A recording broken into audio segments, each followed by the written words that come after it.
Diffusion in liquids, diffusion in liquids में diffusion in liquids में ये है, diffusion in liquids is slower then that in gases. कि gases के comparison में अगर मैं डिफ्यूजन की बात करूं ना, अगर मैं लिक्विड्स में गैसेस के कंपैरिजन में अगर हम डिफ्यूजन की बात करें तो वो बहुत स्लो होता है। तो diffusion in liquids is slower then that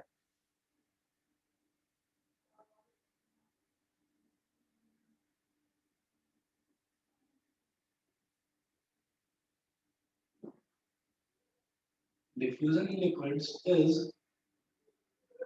slower than that in gases. Gases के कंपैरिजन में जो लिक्विड में डिफ्यूजन होता है वो थोड़ा स्लो होता है। जैसे गैस है, गैस का तो मुझे पता है, मैंने एक परफ्यूम की बॉटल को यहाँ पर खोला तो पूरे के पूरे घर में उसकी ना स्मेल पूरे घर में डिफ्यूज हो जाएगी, पूरे घर में फैल जाएगी। लेकिन अगर मैं लिक्विड की बात करूँ तो लिक्विड को अगर मैं एक रूम में फेंक देता हूँ, एक रूम में ऐसे ही छोड़ देता हूँ पूरा, तो लिक्विड जो है वो ज्यादा से ज्यादा उस रूम में फैलेगा, पूरे घर में नहीं फैल सकता। जैसे कि हम गैस की बात करते हैं तो गैस तो पूरे घर में फैल जाती है, लेकिन लिक्विड पूरे घर में नहीं फैलेगा। तो इसी तरह से अब इसके कुछ एग्जांपल्स देखते हैं। Some examples. तो फर्स्ट एग्जांपल लिखेंगे, the spreading of purple colour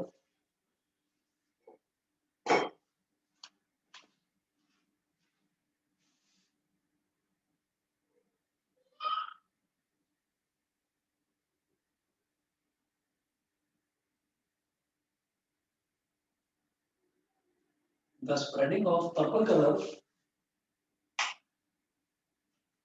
the spreading of purple color of potassium permanganate into water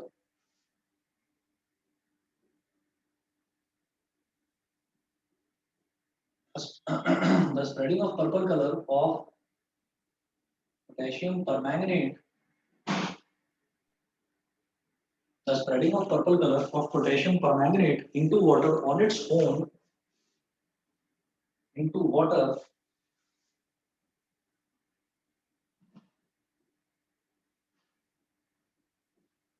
on its own, comma, is due to the diffusion of is due to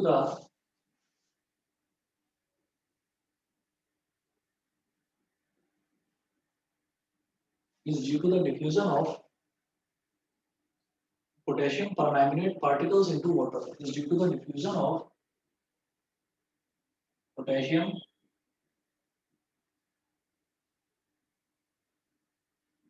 is due to the diffusion of potassium permanganate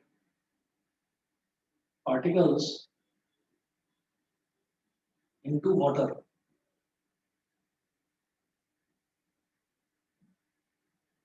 तो ये वही वाला example है कि जैसे हमने बोला था कि एक हमने कंटेनर लिया, उस कंटेनर में हमने पानी ले लिया और फिर हमने क्या करा, उसमें हमने पोटेशियम परमैंगनेट का एक टुकड़ा डाल दिया, मतलब एक बड़ा सा पीस डाल दिया, जिसको हम बोलते हैं पोटेशियम परमैंगनेट का क्रिस्टल हमने उसके अंदर डाल दिया। तो वो जो पोटेशियम परमैंगनेट का क्रिस्टल है वो धीरे धीरे धीरे धीरे ऑन इट्स ओन ही वो पूरे के पूरे पानी को पर्पल कलर का बना देता है और खुद पूरा का पूरा डिफ्यूज हो जाता है। डिफ्यूज मतलब पूरा का पूरा डिसॉल्व हो गया पानी के अंदर और अब खुद कुछ भी नहीं बचा और पूरे पानी को उसने पर्पल कर दिया। समझ में आ गया सबको ये वाला example? Yes, sir. Yes, sir. Yes, sir. ठीक है। Yes, sir. अब ओके ओके, उसके बाद एक और एग्जांपल लेते हैं। नेक्स्ट एग्जांपल है the spreading of blue colour of copper sulphate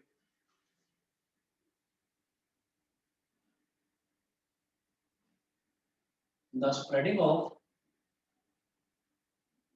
blue color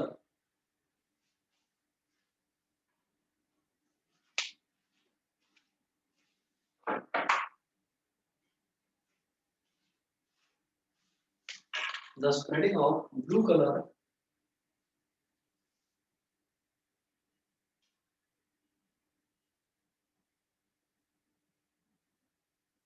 the spreading of blue color of copper sulfate into water on its own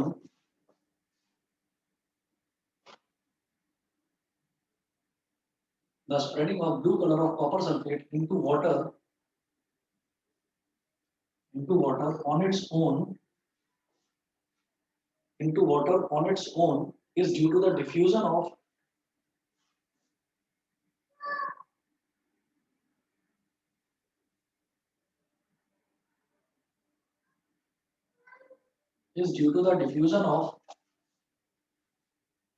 copper sulfate particles into water. Is due to the diffusion of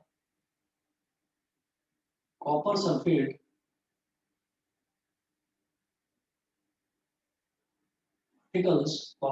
particles into water. ये भी वही example है जो जैसे कि हमने बोला था कि जो ये होता है ना पोटेशियम परमैंगनेट, इसका कलर पर्पल होता है। अच्छा, मेरी आवाज आ रही है सभी को प्रॉपर्ली? Yes sir. ठीक है। तो हमने जैसे बोला कि जैसे पोटेशियम परमैंगनेट है, पोटेशियम परमैंगनेट का कलर ना पर्पल होता है। और जब हम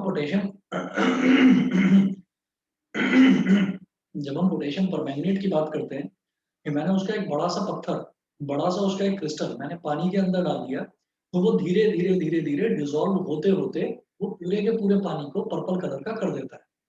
उसी तरीके से हम ये कहते हैं कि जैसे कॉपर सल्फेट है ना, तो कॉपर सल्फेट का जो ओरिजिनल कलर है वो ब्लू होता है, तो वो धीरे धीरे धीरे धीरे अगर पानी में डालें तो वो पूरे पानी में डिफ्यूज होकर डिजोल्व होकर पूरे पानी को ब्लू कलर का कर देता है।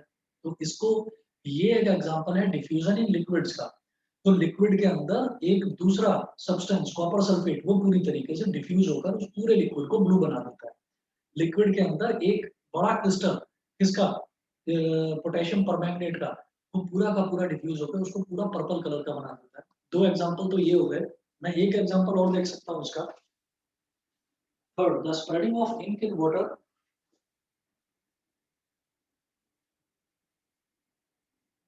The spreading of ink in water, the spreading of ink in water on its own,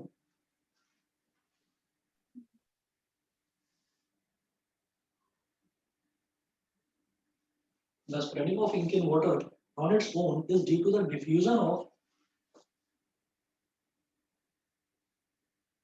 is due to the diffusion of, is due to the diffusion of ink particles into water, is due to the diffusion of particles, ink particles into water.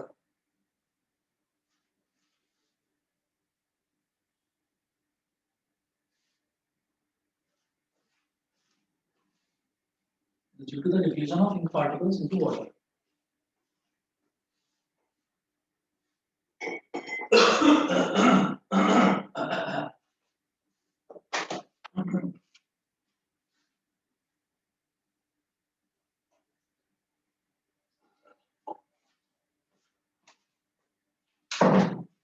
चलिए, ये तीन example हुए diffusion in liquids के। फिर हम ये देखते हैं कि क्या सॉलिड्स के केस में भी डिफ्यूजन होता है। तो हम ये बोलेंगे कि हाँ जी, सॉलिड्स के केस में भी डिफ्यूजन होता है। क्या क्या देखिएगा,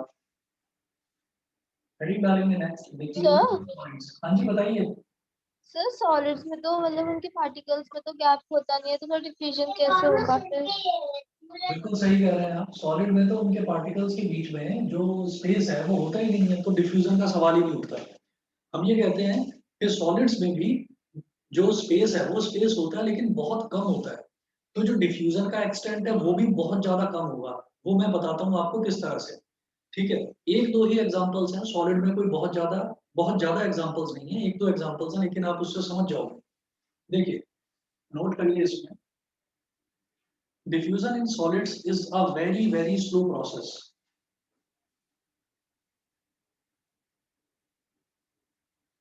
diffusion in solids is a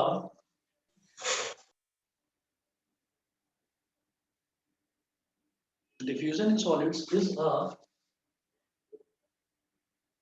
very very slow process, solids की अगर बात करें तो जो डिफ्यूजन है वो बहुत ज़्यादा स्लो प्रोसेस होता है। हम ये कहेंगे कि देखिए सॉलिड्स में अगर जनरली बोला जाए तो डिफ्यूजन ना के बराबर होता है। लेकिन होता तो है ना, हाँ, होता है लेकिन बहुत ज़्यादा स्लो होता है, स्लो प्रोसेस है। कैसे? अभी ज़रा बताते हैं कि अगर मान लीजिए हमने ये कहा कि कोई भी एक ज़मीन पर आपने एक ईंट का टुकड़ा, आपने एक बड़े से पत्थर का टुकड़ा ज़मीन पर आपने रख दिया, ठीक है? तो अगर सॉलिड में डिफ्यूज़न होता, तो वो जो पत्थर है वो पूरी तरीके से डिफ्यूज़ हो जाता और वो ज़मीन में पूरी तरह से मिल जाता। आपने ज़मीन के ऊपर अगर पानी डाल दिया, तो पानी पूरी की पूरी ज़मीन पर फैल जाती है और ज़मीन उसको एब्ज़ॉर्ब कर लेती है। तो आप ये देखिएगा कि जब ज़मीन पानी को एब्ज़ॉर्ब कर लेती है, तो इसका मतलब ये है कि ज़मीन जो है, जो अर्थ है, वो भी तो सॉलिड है। उसमें वो भी तो मिट्टी की बनी हुई है या उसके अंदर डस्ट पार्टिकल्स हैं, तो उनमें भी तो कहीं न कहीं कुछ न कुछ गैप है, तभी तो पानी को पूरे को उसने एब्ज़ॉर्ब कर लिया अपने अंदर, ठीक? लेकिन एकदम से नहीं करती, थोड़ा टाइम लगता है अनटिल एंड अनलेस कि वो बहुत ज़्यादा ड्राई ज़मीन क्यों ना हो। अगर हम रेगिस्तान की बात करेंगे, सैंड की बात करेंगे, तो वहाँ पर अगर हम पानी डालेंगे, तो वो पानी को तुरंत एब्ज़ॉर्ब कर लेगी। लेकिन अगर मैं किसी नॉर्मल मिट्टी की बात करूँगा, तो थोड़ी देर वो पानी पड़ा हुआ मुझे दिखाई देगा, थोड़ी देर फिर मेरे को वो सरफेस थोड़ा गीला दिखाई देगा, फिर उसके बाद कुछ वो एब्ज़ॉर्ब करता है, कुछ पानी इवेपोरेट हो जाता है। तो डिफ्यूज़न होता है, लेकिन बहुत ज़्यादा स्लो होता है। तो मैं 1-2 एग्ज़ाम्पल देखता हूँ डिफ्यूज़न इन सॉलिड्स के।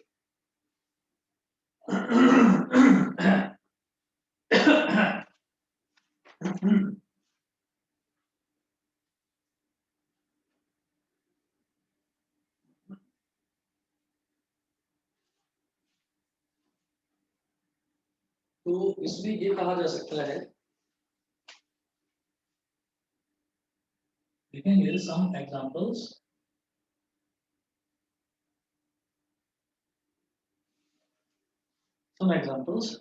पहला लिखेंगे if we write something on a black board,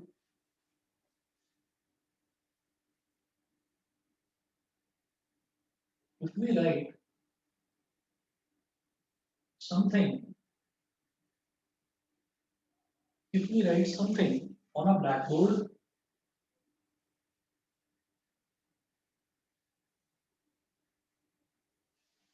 if we write something on a blackboard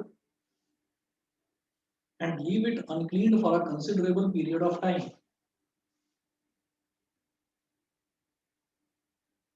and leave it uncleaned for a considerable, leave it uncleaned for a considerable, leave it uncleaned for a considerable time. Bracket में लिखेंगे से at least 10 to 15 days,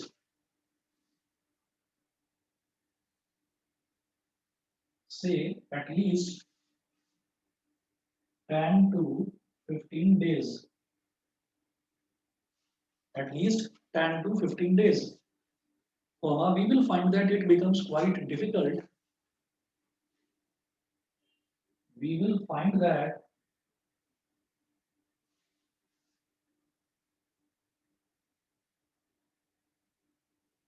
it becomes quite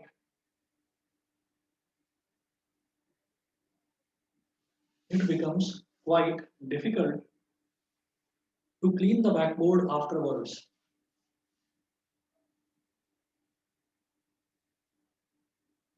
To clean the blackboard afterwards. Full stop. This is due to the fact that some of the particles, this is due to the fact that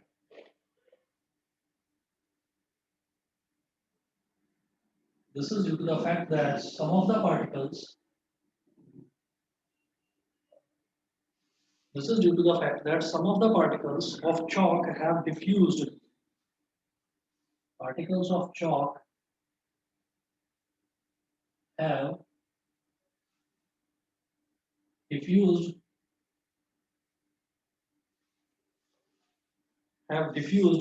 into the surface of blackboard. have diffused into the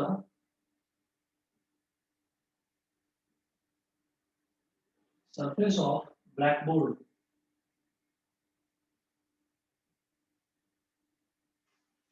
तो हम जानते हैं कि black board पर किससे लिखा जाता है? ब्लैक बोर्ड पर हम लिखते हैं चौक से, व्हाइट बोर्ड पर हम लिखते हैं मार्कर से। तो जो चौक है, अगर मान लीजिए मैंने ब्लैक बोर्ड पर चौक से मैंने कुछ लिख दिया और फिर मैंने उसको कंसिडरेबल टाइम के लिए ऐसे ही छोड़ दिया अनक्लीन, मतलब मैंने उसको साफ नहीं करा, तो क्या होता है कुछ टाइम के बाद हम ये देखेंगे कि उसको ना मिटाना, जो हमने लिखा हुआ है ब्लैक बोर्ड पर उस पर उसको मिटाना बहुत मुश्किल हो जाता है।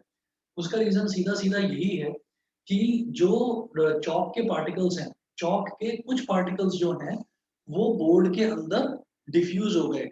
जो ब्लैक बोर्ड है, ब्लैक बोर्ड भी तो किसी ना किसी सॉलिड सब्सटेंस से बना है ना, तो वो ब्लैक बोर्ड के अंदर डिफ्यूज हो गए।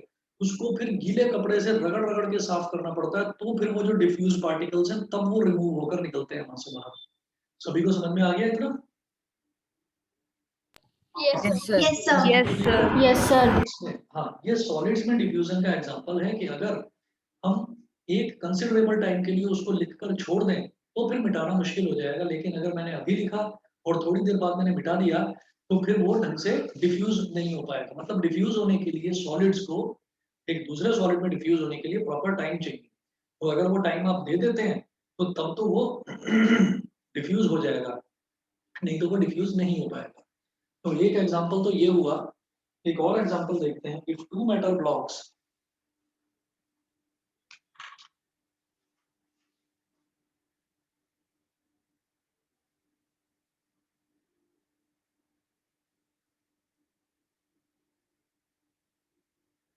if two metal blocks are bound together tightly, if two metal blocks are bound together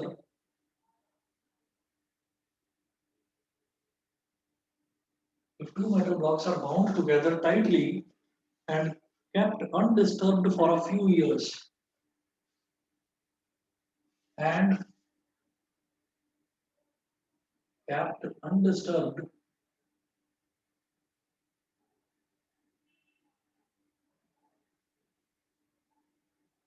and kept undisturbed for a few years, full stop, comma, then the particles of one metal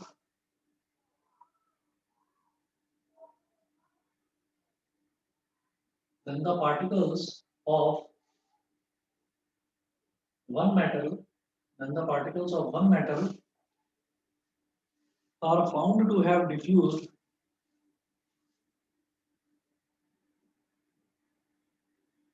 and the particles of one metal are found to have diffused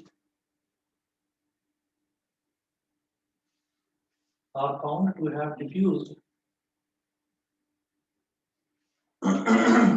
diffused into the other metal.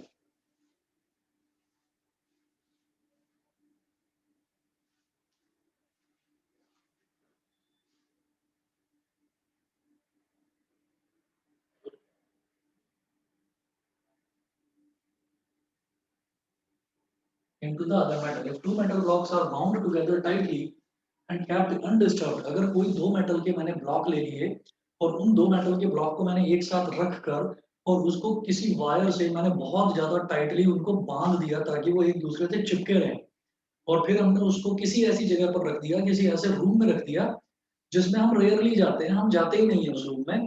तो आप ये सोच लीजिए कि हमने क्या करा, हमने उनको डिफ्यूज होने का पूरा पूरा मौका दे दिया। क्या मतलब कि हमने कई सालों तक उनको छेड़ा ही नहीं, जैसा है वैसे ही रहने दिया। उसके बाद अगर मैं उन दो मेटल ब्लॉक्स को रिमूव करने की कोशिश करूंगा तो बहुत मुश्किल हो जाएगा उनको रिमूव करना, क्योंकि एक मेटल दूसरे मेटल में डिफ्यूज हो चुका होगा और दूसरा मेटल पहले मेटल में डिफ्यूज हो चुका होगा। तो ये एग्जांपल है सॉलिड्स का। तो ज्यादातर लोग ये सोचते हैं कि सॉलिड्स में डिफ्यूजन होता ही नहीं है, लेकिन सॉलिड्स में डिफ्यूजन होता है। बहुत ज्यादा स्लो और बहुत लंबा प्रोसेस होता है, बड़ी मुश्किल से डिफ्यूजन होता है, लेकिन होता जरूर है। ये सभी को क्लियर है? Yes, sir. yes, sir. Excuse me, sir. जी हाँ जी बेटा बताइए। जब हम किसी सॉलिड को थोड़े दिनों तक बाहर रख देते तो सर उस पे रस्ट आ जाती है। हाँ हाँ सर तो रस्टिंग भी डिफ्यूजन का ही एक एग्जांपल होता नहीं, रस्टिंग जो है वो डिफ्यूजन का एग्जांपल नहीं है, रस्टिंग है ऑक्सीडेशन का एग्जांपल। हम ये कहते हैं कि जैसे अगर मान लीजिए मैंने बाहर एक लोहे के किसी भी आयरन के किसी एक टुकड़े को मैंने बाहर रख दिया, तो क्या होता है कि आयरन का जो सिंबल होता है ना, आप अभी पढ़ेंगे 9th क्लास में, आयरन का जो सिंबल होता है एटॉमिक सिंबल, वो होता है Fe। Fe is for ferrous. तो आयरन को लैटिन में हम फेरस बोलते हैं, लैटिन लैंग्वेज में फेरस बोलते हैं, तो उसका सिंबल होता है Fe। जब हम एटमॉस्फेयर में उसको रख देते हैं तो एटमॉस्फेयर जो है, आपको कभी कभी आपने महसूस करा होगा कि जब आप सांस लेते हैं तो आपको सांस लेने में बड़ी दिक्कत होती है, आप बार बार अपनी नाक को ऐसे करते रहते हैं। तो ये कब होता है? ये जनरली उस वेदर में होता है जब वेदर एक्सट्रीमली ड्राई होता है, जब वेदर में जरा सा भी मॉइस्चर नहीं होता। ठीक है, मॉइस्चर का मतलब क्या है कि जब वेदर में जो वाटर कंटेंट है वो होता ही नहीं है। तो जब बहुत ड्राई वेदर होता है तब हमें सांस लेने में दिक्कत होती है। ये मैं क्यों बता रहा हूँ आपको? जो एटमॉस्फेयर है ना, एटमॉस्फेयर में जरूरी नहीं है कि सिर्फ और सिर्फ एक ही गैस हो हमारे जिंदा रहने के लिए, सिर्फ एक ही गैस, ऑक्सीजन नहीं।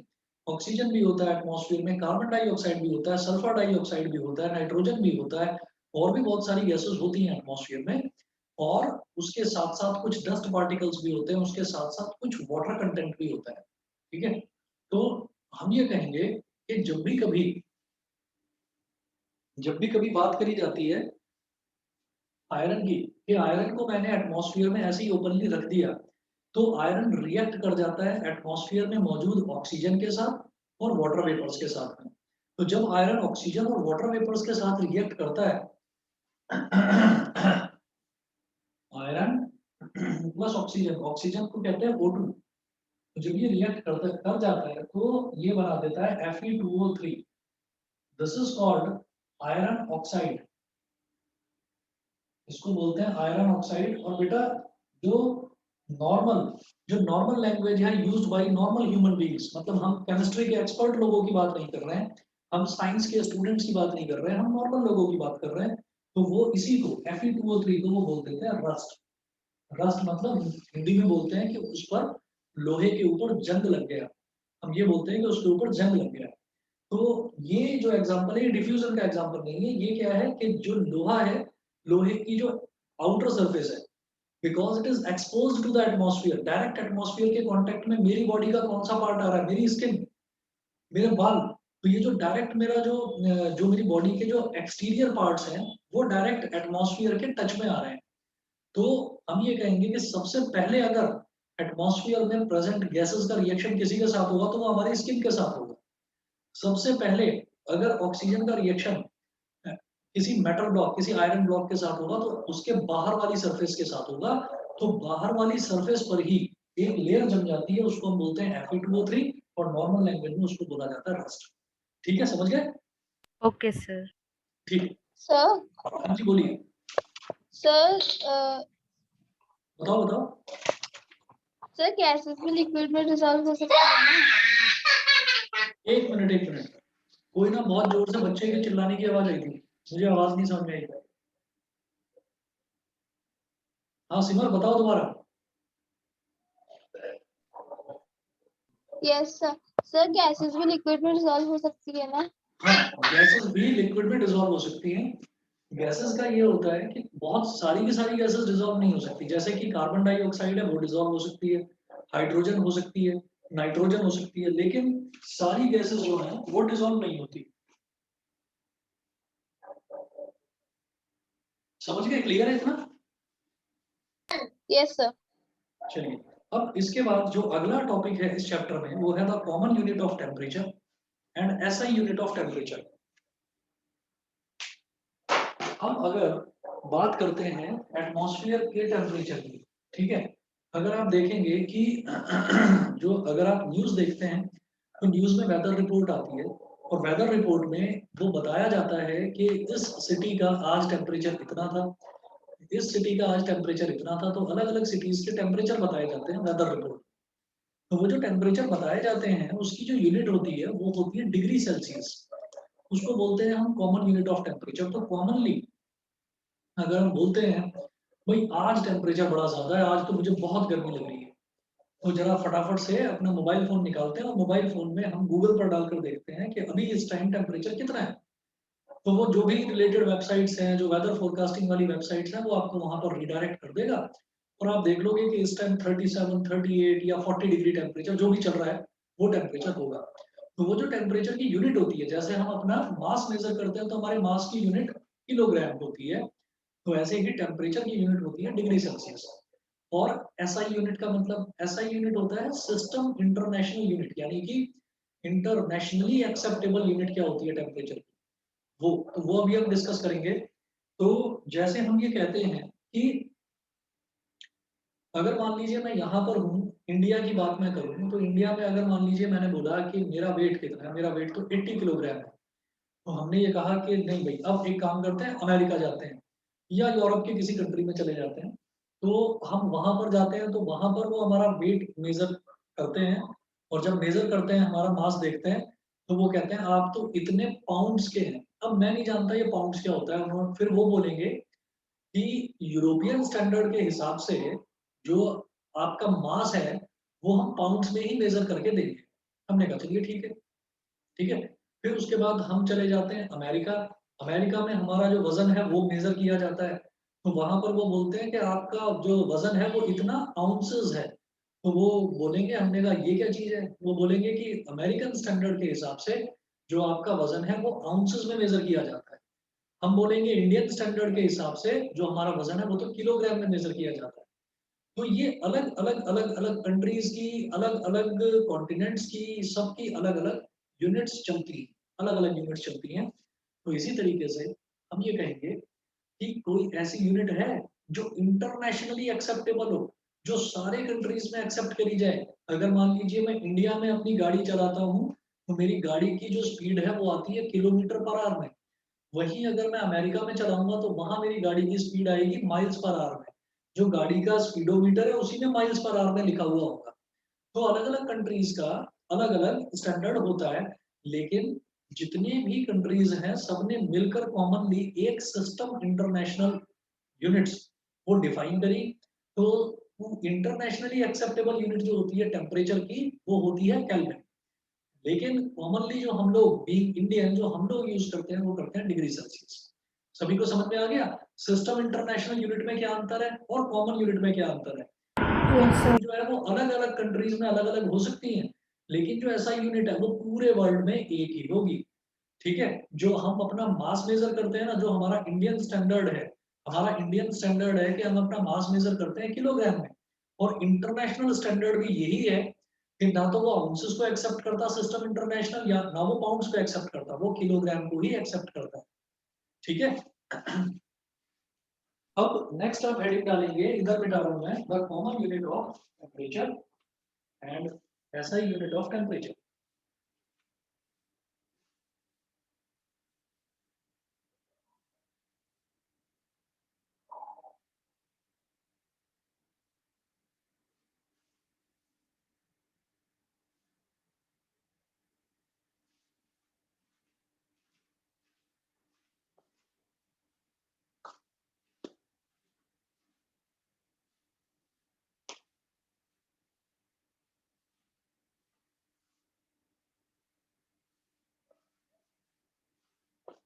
इधर ही लिख रहा हूं मैं।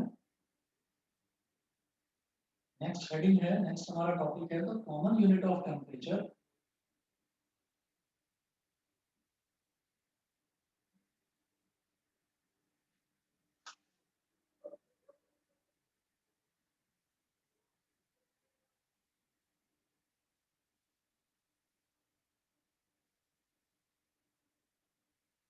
the common unit of temperature and SI unit of temperature.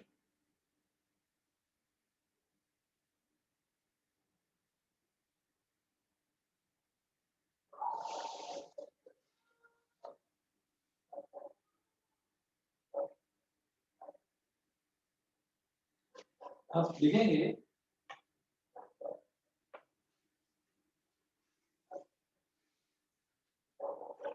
the common unit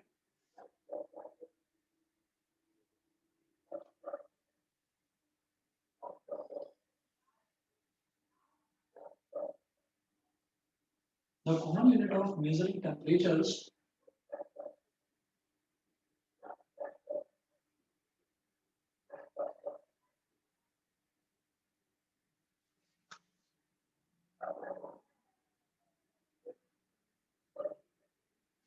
The common unit of measuring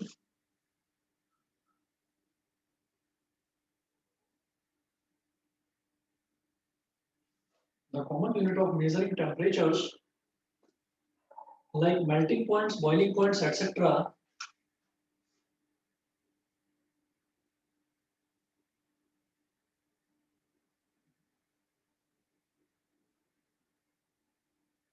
Like melting points,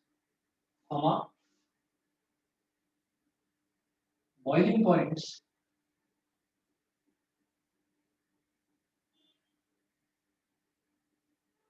the common unit of measuring temperatures like melting points, boiling points, etc. is degree Celsius. Is degree Celsius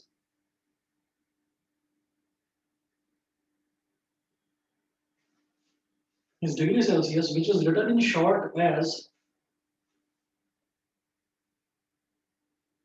which is written in short as degree का symbol तो ये होता है ऐसा एक छोटा सा bubble बना दो और सेल्सियस के लिए कैपिटल सी, ठीक है। For example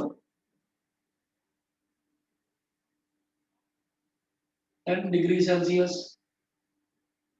12 degree Celsius etcetera, इस तरह से लिखा जाता है इसको। एक तो ये हो गया। उसके बाद हम ये कहते हैं the melting point of ice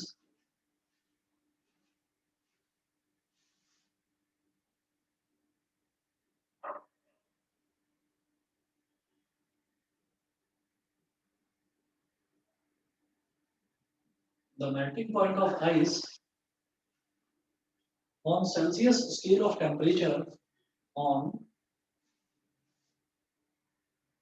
Celsius scale of temperature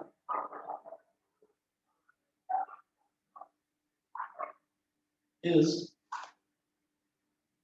0 degree Celsius. Is 0 degree Celsius, and the boiling point of water on Celsius scale and the boiling point of water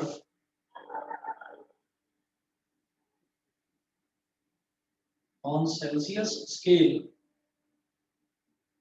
is 100 degree Celsius. is 100 degree Celsius. अब ये जो दोनों है ना boiling point और melting point, इनमें आपको एक अंतर बता देता हूँ। बॉइलिंग पॉइंट और मेल्टिंग पॉइंट, तो देखिए बॉयल क्या चीज होगी, बॉयल हमेशा सॉलिड कभी बॉयल नहीं होगा, हमेशा लिक्विड बॉयल होता है। सॉलिड जो है वो सॉलिड हमेशा पिघलता है, तो पिघलने को हम क्या बोलते हैं, मेल्टिंग बोलते हैं, या उसको हम फ्यूजन भी बोल देते हैं। तो कभी भी अगर हम बोलते हैं कि जैसे मान लीजिए हमारे पास आइस है, तो आइस जो है, आइस का टेम्परेचर क्या होता है, आइस का टेम्परेचर 0 डिग्री सेल्सियस से नीचे कितना भी टेम्परेचर हो हम उसको आइस बोल देते हैं। तो 0 डिग्री सेल्सियस ये कुछ इस तरह से हो गया कि जैसे मान लीजिए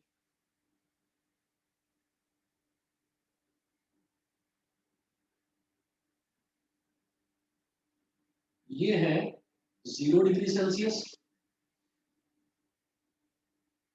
ये है 100 डिग्री सेल्सियस, ठीक है।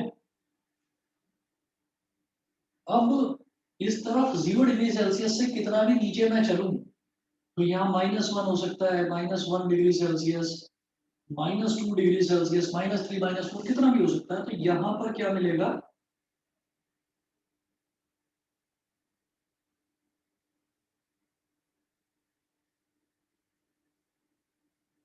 यहाँ पर मिलेगी हमको आइस, समझ गए। तो ये मैंने एक आइस क्यूब बना दिया, मैं लिख रहा हूँ इसको आइस, यहाँ पर आइस।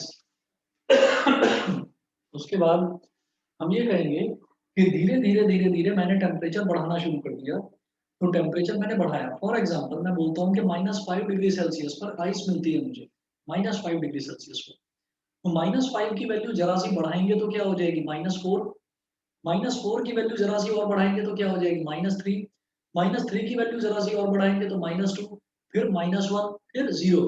तो जैसे ही 0 पर आता है तो 0 पर आकर जब आइस था तो आइस था वाटर अपनी सॉलिड फॉर्म में। वाटर को सॉलिड फॉर्म में आइस बोलते हैं, वाटर को लिक्विड फॉर्म में वाटर बोलते हैं, और वाटर को वेपर की फॉर्म में स्टीम बोल देते हैं या वाटर वेपर बोल देते हैं। गैस की फॉर्म में वो कहलाता है स्टीम। तो आप ये देखिएगा कि ये आइस हमारी सॉलिड थी।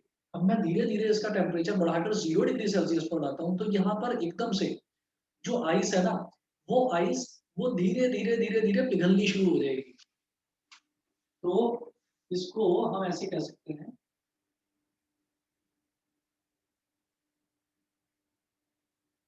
कि अब जो ये आइस है,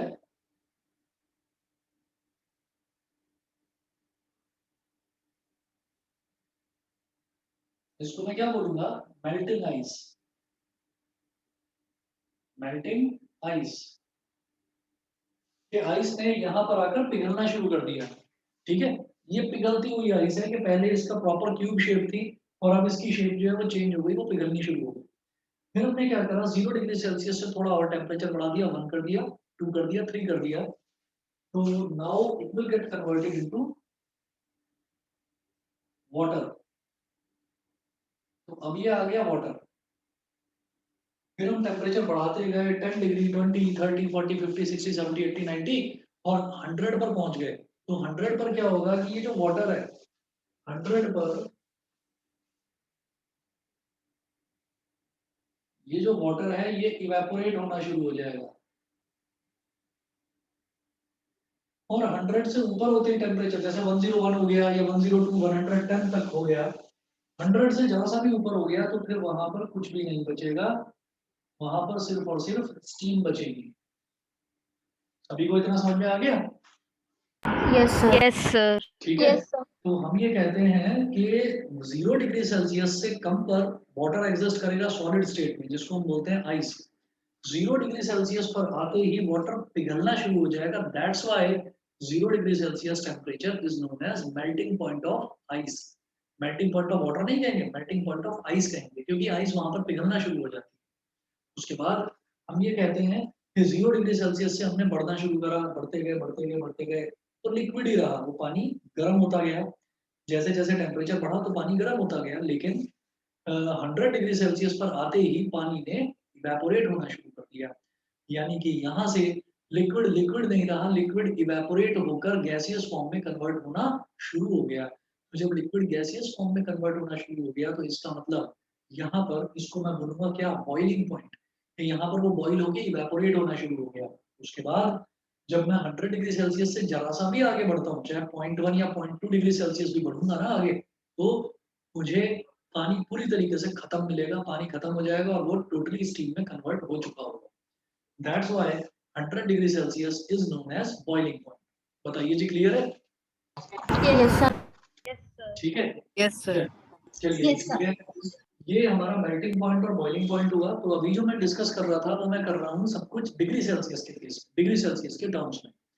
आगे हम ये देखते हैं कि ये तो कॉमन यूनिट ऑफ टेम्परेचर है डिग्री सेल्सियस, लेकिन ऐसा यूनिट ऑफ टेम्परेचर होती है केल्विन। तो उसके बारे में नोट करते हैं, लिखेंगे।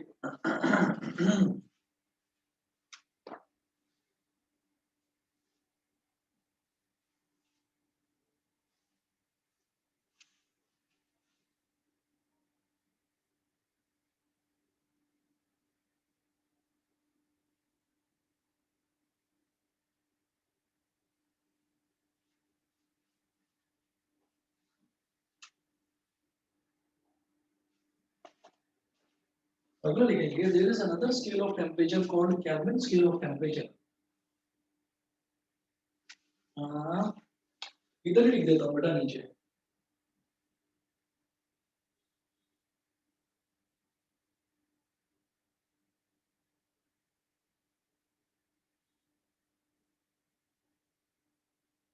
There is another scale of temperature called there is another scale of temperature called Kelvin scale of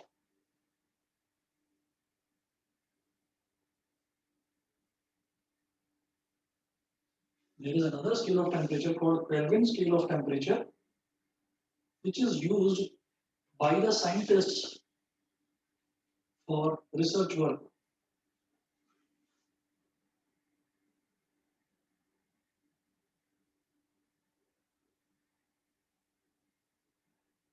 Which is used by the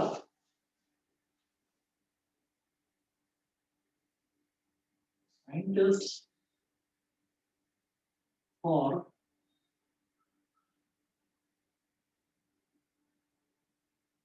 research work.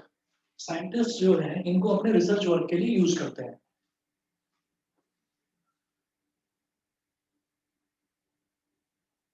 The SI unit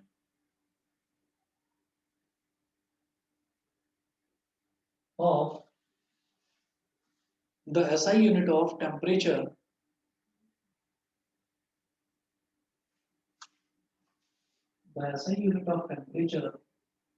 is Kelvin. Temperature की SI unit भी kelvin ही होती है। और फिर हम ये कहेंगे कि कन्वेंशनली मतलब रूल है ये, 0 degree Celsius is equal to 273 Kelvin. 0 degree Celsius is equal to 273 Kelvin. और फिर एक एक डिग्री जो बढ़ना है ना, जैसे मान लो ये 0 डिग्री सेल्सियस तो है 273 केल्विन। अगर मान लो मैं ये बोलूं कि 1 डिग्री सेल्सियस कितना होगा, तो अगर इसमें एक वैल्यू बढ़ी है 1, भाई 0 डिग्री 0 से बढ़कर ये क्या हो गया 1 हो गया, तो यानी कि 0 की कितनी वैल्यू बढ़ी, एक वैल्यू बढ़ गई ना, तो 273 की भी एक वैल्यू बढ़ जाएगी, वो 274 हो जाएगा। अगर मान लो इसकी दो वैल्यू बढ़ा दी हमने, 0 को बढ़ाकर हमने 0 + 2 कर दिया, तो ये 2 हो गया 2 डिग्री सेल्सियस, तो 273 की भी दो वैल्यू बढ़ाकर हम उसको 275 कर देंगे। 0 की आपने 3 वैल्यू बढ़ा दिया, आपने उसको बढ़ाकर 3 डिग्री सेल्सियस कर दिया, तो 273 को भी आपको 3 वैल्यू बढ़ाकर 276 करना होगा। तो यहाँ से एक चीज हम कहते हैं कि temperature on kelvin scale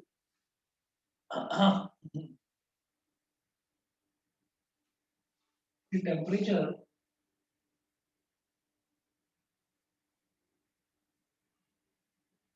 on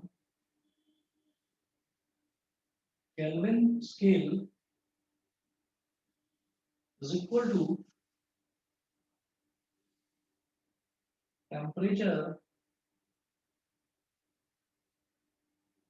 on degree Celsius scale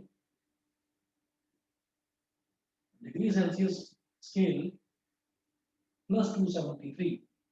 अगर आपको कोई भी टेम्परेचर डिग्री सेल्सियस में दे रखा है और आपसे ये कहा जाए कि आप इसको केल्विन में कन्वर्ट करिए, तो आपको कुछ भी नहीं करना, आप क्या करेंगे, temperature on degree Celsius scale, मान लो आपको 10 डिग्री सेल्सियस दे रखा है और वो पूछे कि आप इसको केल्विन में कन्वर्ट करें, तो आपको कुछ नहीं करना, उसमें सिर्फ 273 ऐड कर देना है। तो 10 में 273 ऐड कर दिया तो वो आ गया 373। यानी कि अगर मैं 10 डिग्री सेल्सियस की बात करूंगा तो उसको केल्विन में मैं 373 केल्विन बोलूंगा। बताइए जी, इतना समझ गए? Yes sir. Yes sir. Please repeat. चलिए जी, हाँ दोबारा बताओ। Yes sir.